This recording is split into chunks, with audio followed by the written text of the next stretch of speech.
नमस्कार दोस्तों, आज हम कोटा या कोचिंग माफिया की सेंसेशनल बात नहीं करने वाले।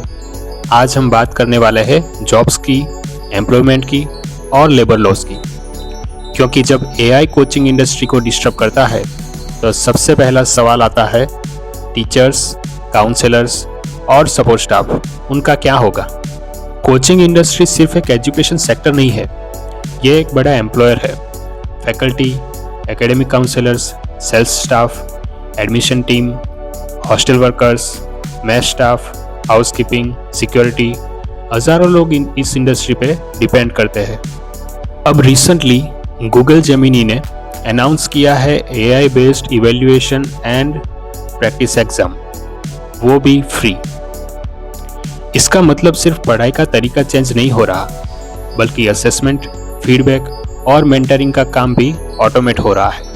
और जब काम ऑटोमेट होता है, एचआर लैंग्वेज में इसे कहते हैं वर्कफोर्स रैशनलाइजेशन, मतलब कम लोगों में ज़्यादा काम। यहीं से लेबर लॉ का एंगल शुरू होता है। अगर कोचिंग इंस्टीट्यूट्स अपना स्टाफ कम करते हैं तो ये सिर्फ बिजनेस डिसीजन नहीं है, इंडस्ट्रियल रिलेशन कोड के तहत ये लीगल डिसीजन है। चाहे रीजन टेक्नोलॉजी हो, एआई हो या मार्केट स्लो डाउन, रिट्रेंचमेंट के लिए नोटिस पे और कंपेंसेशन मैंडेटरी होता है। और जहां एस्टेब्लिशमेंट का साइज ज़्यादा होता है, वहां गवर्नमेंट परमिशन का भी क्वेश्चन आता है। बहुत सारे इंस्टीट्यूट यहां गलती करते हैं। वो सोचते हैं कि एआई या डिजिटल शिफ्ट एक एक्सक्यूज़ है, पर लॉ के लिए ये सिर्फ एक रीज़न है, एक्सेप्शन नहीं। एक और सेंसिटिव इश्यू है कोचिंग इंडस्ट्री में कॉन्ट्रैक्ट टीचर्स और सो कॉल्ड कंसल्टेंट्स।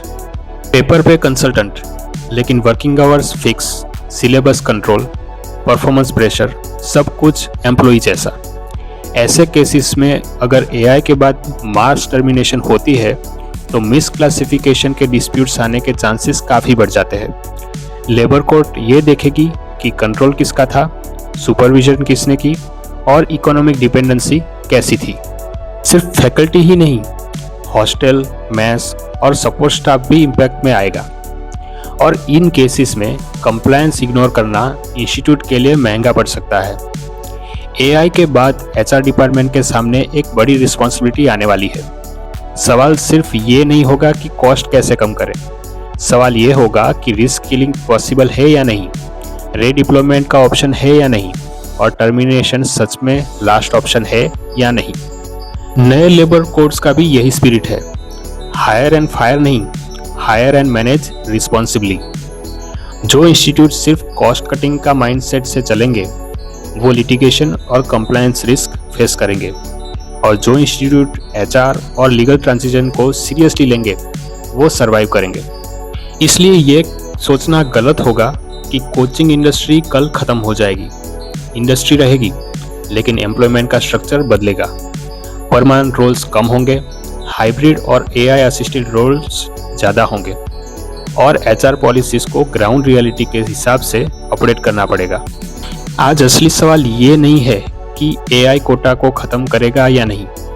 असली सवाल ये है, क्या कोचिंग इंडस्ट्री लेबर लॉ और एचआर कंप्लायंस के साथ इस चेंज के लिए रेडी है। टेक्नोलॉजी रुकेगी नहीं, पर लेबर लॉ भी इग्नोर नहीं किया जा सकता। और अगर आप एचआर प्रोफेशनल है, एम्प्लॉयर है या कोचिंग इंडस्ट्री के एम्प्लॉय है, तो ये सही वक्त है अपने कॉन्ट्रैक्ट्स, पॉलिसीज़ और कंप्लायंस को दोबारा देखने का। Thank you.